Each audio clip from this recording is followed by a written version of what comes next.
It is my great privilege to introduce my dear friend and fellow board member, Kate Bieber-Ogg. In the past 9 years, Kate has chaired numerous board committees and currently serves as our board vice president and secretary. Yet her most memorable contributions have been her creative intellect, thoughtful leadership, and the inclusivity she brings to everything she does. A true humanitarian, Kate has always found time for meaningful volunteer engagement. She worked tirelessly for over 7 years to help 2 young boys from Central America achieve safety and immigration status in the United States, and has traveled to Albany to lobby for key legislation that helps sanctuary clients. Kate knows how critical it is to engage donors in our mission. She is a powerful advocate and ambassador for Sanctuary who deserves to be honored tonight for her tremendous service and lifelong commitment to Sanctuary's mission. So Kate, a heartfelt thank you to you on behalf of our board, staff, and clients.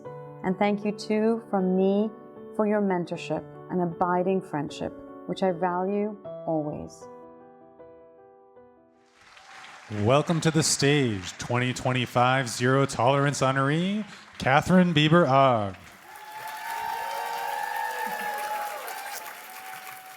Good evening.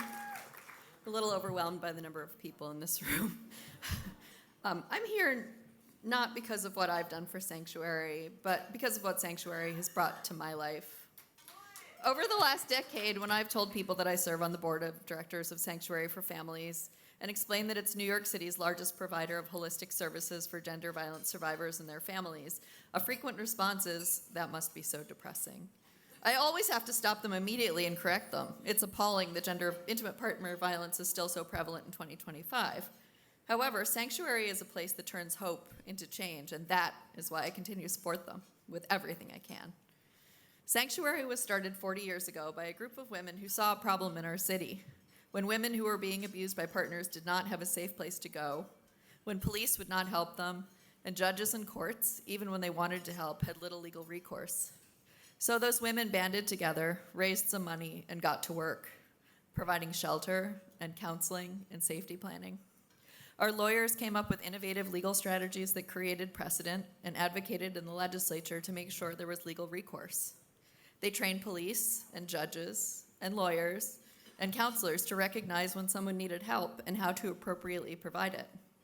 And over decades, so very much more. The founders of Sanctuary had hope. But to me, the most inspiring and compelling story of hope comes from the people who, even during the times of their lives that are unimaginable to many of us, believe that their lives can change for the better and reach out to Sanctuary. If a person in a home that isn't safe can believe that and find hope in the ability to move forward, shouldn't those of us who don't face those obstacles believe it too? The world is tough right now. There's a lot of uncertainty. It's easy to begin to feel hopeless. But I'm a child of the 70s. I remember the Think Globally, Act Locally bumper stickers. And that notion powers my involvement. That by supporting Sanctuary and believing that when a person who Sanctuary helps can change their life into a more peaceful and productive one, we're making the world a little bit more like I want it to be. Safer, more peaceful, more of a community. It's the lesson I want my kids to learn from Sanctuary, and the message I want all of you to take home tonight. By having hope and believing we can change things for the better, we can. Sanctuary is a shining example of this, as they do it every day. I hope you'll join me in supporting this tremendous organization and be a part of that change. Thank you.